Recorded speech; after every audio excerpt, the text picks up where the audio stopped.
As you already know, I got this 1976 Cadillac Eldorado that I'm currently restoring. I quickly asked AI to change the color to green, and look what it did for me. It gave me the brown top. So I said, well, let's give it a darker top, and look what it did.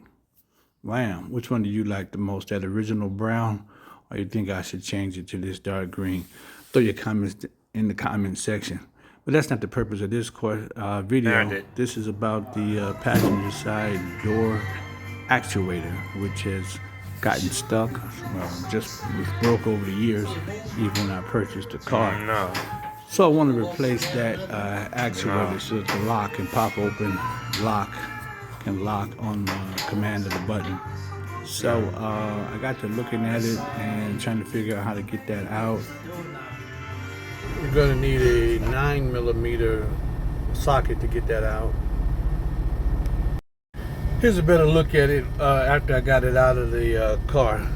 1976 door actuator. Fortunately for me, I had a spare door, but it was from a 1977, and this is actually a 1977 door actuator. Built a lot, I guess, smaller compared to the 1976, but does the same thing. I guess what I should have said, a lot cheaper than the 1976. I go on the internet and I'm looking for a 1976 actuator replacement, and since they're all used, they don't build them anymore. They're all $200, $300 for a used actuator. Let me see, do I capture all of that? Yeah, those prices, 150, 200. I was like, but surprisingly, when you look for a 1977 brand new one, you can find those for roughly $30 to $40.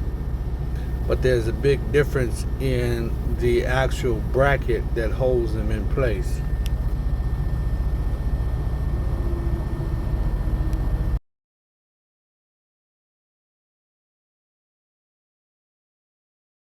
Now, when you search for 1977, the price dropped dramatically.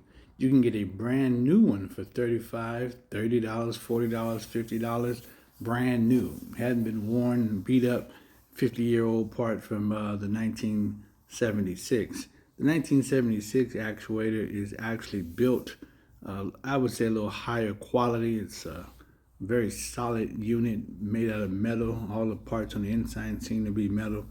The 1977 and going forward is kind of plastic, as you see here, much smaller, but you think about it, it does the same thing. However, the brackets are a lot different. So what I did is I took the bracket off the 77 that I had, and I took the bracket off the 76. I cut the bracket off the 76 and welded, as you see here, to the 77. So I cleaned it up with a little spray paint to avoid any future rust or anything like that, corrosion.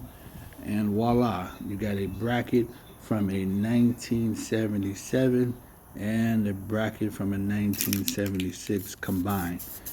And so I can put the bracket that goes into the perfect holes on the door for the 76, but mount the body part to the actual 77. Then you got to put those 2 screws back in the 76. I think that's a 9mm, as you see here. And voila, works just as good as new.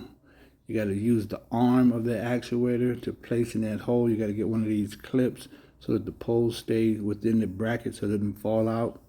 But voila, put that in there, put the bracket in between it, and now you have an actuator from a 76 that's much more affordable than the one that is trying to replace of a 76.